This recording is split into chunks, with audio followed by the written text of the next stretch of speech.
نحمده ونصلي ونسلم على رسوله الكريم أما بعد فأعوذ بالله من الشيطان الرجيم بسم الله الرحمن الرحيم يا نساء النبي لستن كأحد من النساء صدق الله العظيم صلى الله على النبي الأمي وآله صلى الله عليه وسلم صلاة وسلام عليك يا رسول الله صلى الله تعالى عليه وسلم.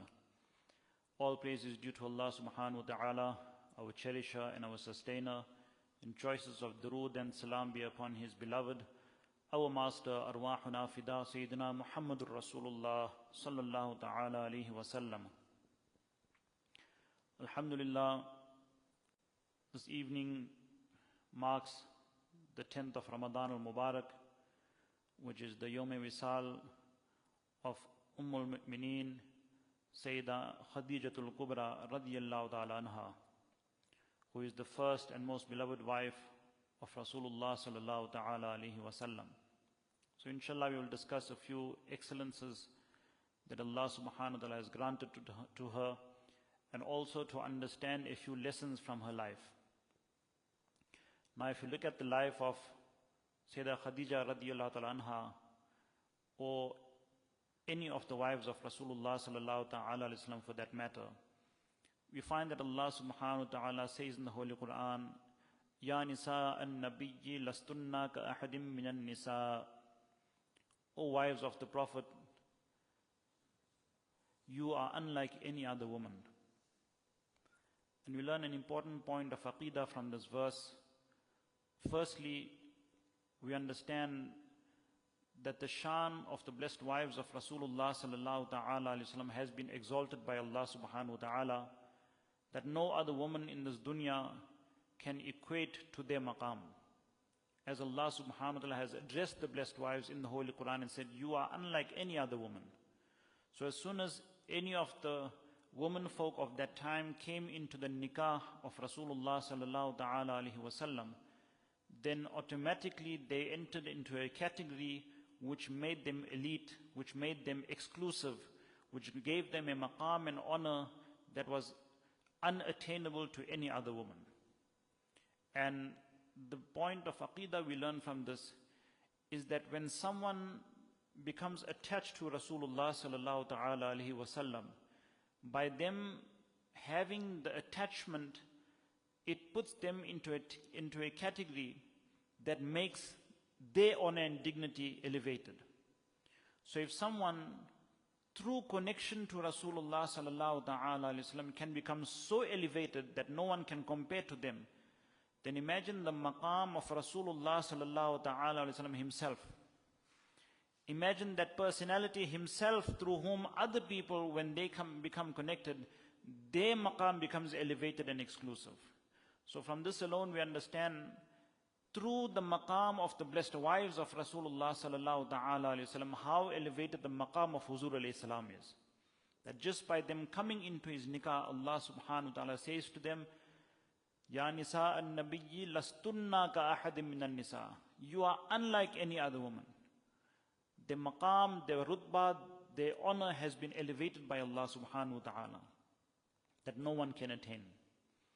Now when we look at specifically the maqam of Sayyidah Khadija-tul-Kubra Radiallahu Anha, she is that personality who, before her nikah to Rasoolullah Sallallahu Alaihi Wasallam, she was wealthy, she was independent, she came from a respected and powerful and rich family of the Quraysh tribe. And she had wealth, she had independence, she had everything in her life. And when she came into the nikah of Rasoolullah Sallallahu Alaihi Wasallam, then everything that she had, she sacrificed for the sake of Rasoolullah Sallallahu Alaihi Wasallam. And when we look at the life of Sayyidah Khadija-tul-Kubra Radiallahu Anha, we learn a very important point of how to be obedient to Allah and His Rasul Sallallahu Alaihi Wasallam. We learn how to sacrifice everything for the sake of Allah and His Rasul Sallallahu Alaihi Wasallam. Remember, she had everything that a person could wish for in this dunya. You know, in this day and age, people run after the dunya, they run after a good job, run after a good business, after money, after wealth, after power, after independence. Sayyidah Khadija Radiallahu Anha had all of this. And in fact, it is mentioned, even with all of this, she still remained pious, she still remained modest. And that is why she was given the title of Tahira, the one who is pure and virtuous. She was given this title because of her modesty and her piety. And she was known as Malikatul Arab. She was known as the Queen of Arab. Now imagine a person having such power, having such independence, so much of wealth, so much of respect, honor amongst the Quraysh, amongst the Arab. And yet when she comes into the nikah of Rasoolullah Sallallahu Alaihi Wasallam, she sacrifices her wealth, her everything for the sake of Rasoolullah Sallallahu Alaihi Wasallam. So much so that when Huzur alayhi salam started going through difficulties, then she used to be his support, she used to be his pillar of strength. And she used to do all of the housework herself. She never used to, trouble Rasoolullah Sallallahu Alaihi Wasallam and say that I came from such a rich and powerful family that you need to get me servants to do my work. She used to do everything by herself. She used to serve Rasoolullah Sallallahu Alaihi Wasallam in every way possible. In fact, Huzur al-Islam himself mentions, and this is a lesson of our womenfolk, to understand how a wife needs to serve a husband. Rasoolullah Sallallahu Alaihi Wasallam himself mentions that when Huzur al-Islam used to be troubled and tortured by the kuffar, when he used to go out and give da'wah to the kuffar about the oneness of Allah subhanahu wa ta'ala, the kuffar used to mock at him, the kuffar used to torture him.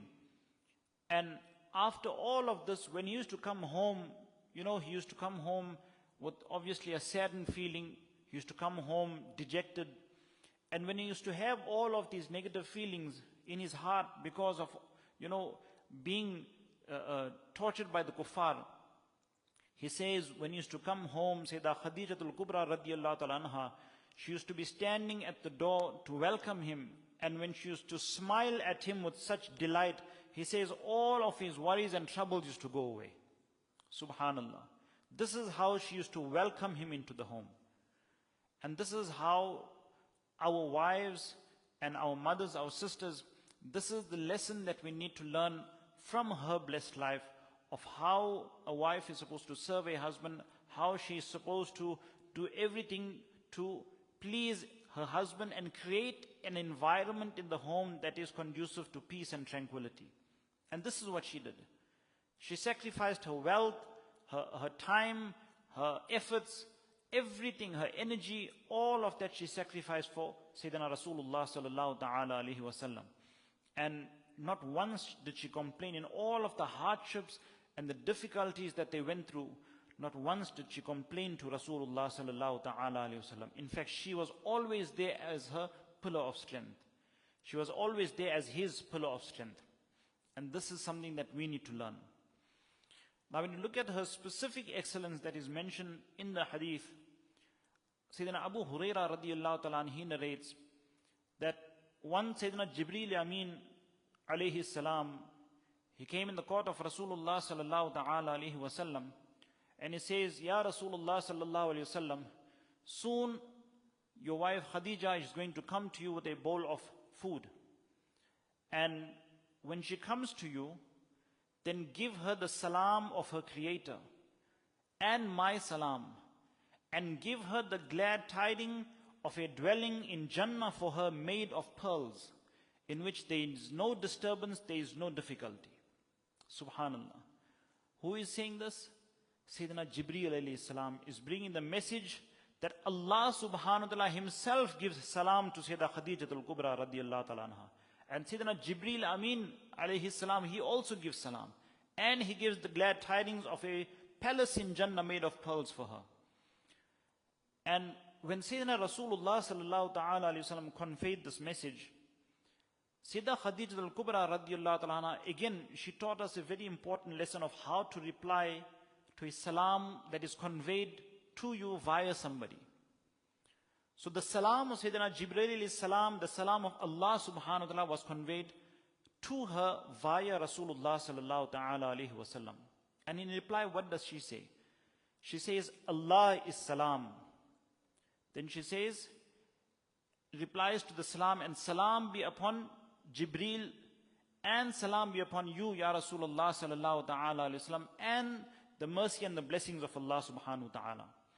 Now, we learn about the knowledge of Sayyidah Khadija-tul-Kubra Radiallahu ta'ala Anha pertaining to Allah and His Rasul Sallallahu Alaihi Wasallam, pertaining to the Creator and the creation, that when Allah subhanahu wa ta'ala sent salam, she did not reply to that the way we reply to each other. She did not say salam be upon Allah subhanahu wa ta'ala, because she knew that the salam that is conveyed by Allah subhanahu wa ta'ala, that is sent by Allah subhanahu wa ta'ala, cannot be replied to in the same way that we convey salam to the creation. Because salam itself means peace. You are giving a dua of peace.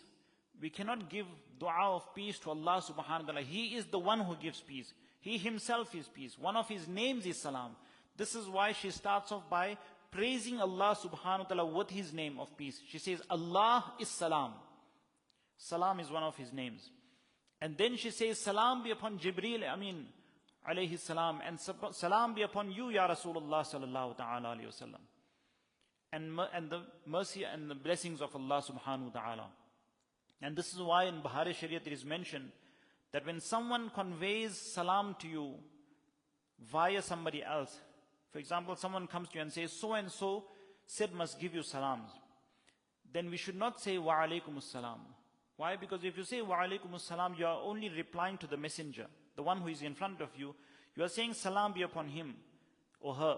You are not replying to the salam of the person who actually sent you salam. So it is stated that we need to reply by saying alayka wa alayhi salam. Alayka means upon you, the messenger be salam, wa alayhi salam, and also salam be upon that person who actually sent the salam to me. And this lesson we learn from Sayyidah Khadija-tul-Kubra Radiallahu Anha. So again, there are many lessons we learn from her life.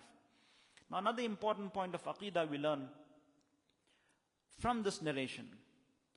Now here Sayyidina Jibreel alayhi salam, he said to Rasulullah Sallallahu Alaihi Wasallam, give Khadija the glad tidings of a palace in Jannah made of pearls. Now, Sayyidina Jabir Radiallahu ta'ala an, he narrates that after Sayyidah Khadija-tul-Kubra Radiallahu ta'ala anha passed away, someone came to Rasulullah Sallallahu Alaihi Wasallam and asked him with regard to her after she passed away. And Rasulullah Sallallahu Alaihi Wasallam, he replied to that person and he said, I have seen Khadija in Jannah, in a dwelling, in a palace made of pearls, which is on one of the rivers of Jannah. And there is no useless thing in it, and there is no difficulty therein. Subhanallah. What does Huzur alayhi salam say? I have seen. People today say Huzur alayhi salam does not have knowledge of the unseen, does not have ilm ghaib. Rasulullah Sallallahu Alaihi Wasallam has already seen what is in Jannah. He has already seen Sayyidah Khadija-tul-Kubra Radiallahu Anha, the mansion that she is living in, he has seen it. Subhanallah. And he conveys this message when someone asked about her after she had passed away. So this is the shan of Rasulullah Sallallahu Alaihi Wasallam, that those things which are hidden are not hidden from Rasulullah Sallallahu Alaihi Wasallam. Why? Because these things that are hidden, these things that are unseen, these are nothing compared to the greatest unseen, which is Allah subhanahu wa ta'ala. As Allah Hazrat says, aur koi ghaib kya tumse niha ho bhala, jab na khuda hi chupa tum pe kadodu durud. When Allah subhanahu wa ta'ala himself was not hidden from Rasulullah sallallahu ta'ala alayhi wasallam, Allah subhanahu wa ta'ala called him on the night of Mi'raj and manifested himself to Rasulullah sallallahu ta'ala alayhi wasallam. What other hidden can be hidden from Rasulullah sallallahu ta'ala alayhi wasallam? What other ghaib can be hidden from Huzur alayhi salam? So this is the aqidah we need to have, that undoubtedly Huzur alayhi salam has seen Jannah and Jahannam and does see Jannah, Jahannam, all of the unseen. It is within his scope of vision. It is within his scope of knowledge. So this is what we learn from the shan of Rasulullah sallallahu ta'ala alayhi wasallam, from the life of Sayyidah Khadija-tul-Kubra Radiallahu ta'ala anha. So very important point we need to understand from her life. is how to sacrifice our lives, everything for the sake of Allah and His Rasul Sallallahu Alaihi Wasallam. We need to be willing to go through hardship, to go through difficulty for the sake of Allah and His Rasul Sallallahu Alaihi Wasallam. Then we can claim to love Huzur alayhi salam. You know, sometimes people, they don't, as an example, they don't want to keep a beard because they say, no, people are going to mock at me, they're going to say I look old. But that is that difficulty that you need to go through. Don't worry about what people are going to say about you. Worry that you are going to please Allah and His Rasul Sallallahu Alaihi Wasallam. When you say you love Huzur alayhi salam, do that which he loves, even though you have to go through difficulty for it. Sometimes people, they don't want to go into niqab. They don't want to go into parda. Why? Because they say, no, what will people think of me? People will think we are oppressed. Why must we worry about what the people out there think? Why must we think what the kuffar in the West think? In our graves on the day of judgment, we are not answerable to the kuffar. So in this dunya, why do we want to please them? Please Allah and His Rasul Sallallahu Alaihi Wasallam. No matter how much of difficulty and hardship you have to go through, in terms of people mocking at you, people disrespecting you, or people insulting you, don't worry about all that. All of that is also a means of sawab for you. Why? Because you are going through a form of jihad to stand up for that which Allah and His Rasul Sallallahu Alaihi Wasallam love, even though people don't like it. And this is something that we need to inculcate in ourselves. Today we have become so complacent that we want to please everyone. And we don't want to do that which pleases Allah and His Rasul Sallallahu Alaihi Wasallam. And Sayyidah Khadija-tul-Kubra Radiallahu, being a female, being one of the wives of Rasoolullah Sallallahu Alaihi Wasallam, she has taught us how to sacrifice, how to go through difficulty, how to go through hardship only for the sake of her beloved. May Allah subhanahu wa ta'ala grant us all the tawfiq and the hidayat to have that level of love for Rasulullah Sallallahu Alaihi Wasallam, where we are willing to go through hardship and difficulty for the sake of Allah and His Rasul Sallallahu Alaihi Wasallam. أقول قولي هذا وأستغفر الله لي ولكم ولسائر المؤمنين والمؤمنات إنه هو الغفور الرحيم. جزاكم الله.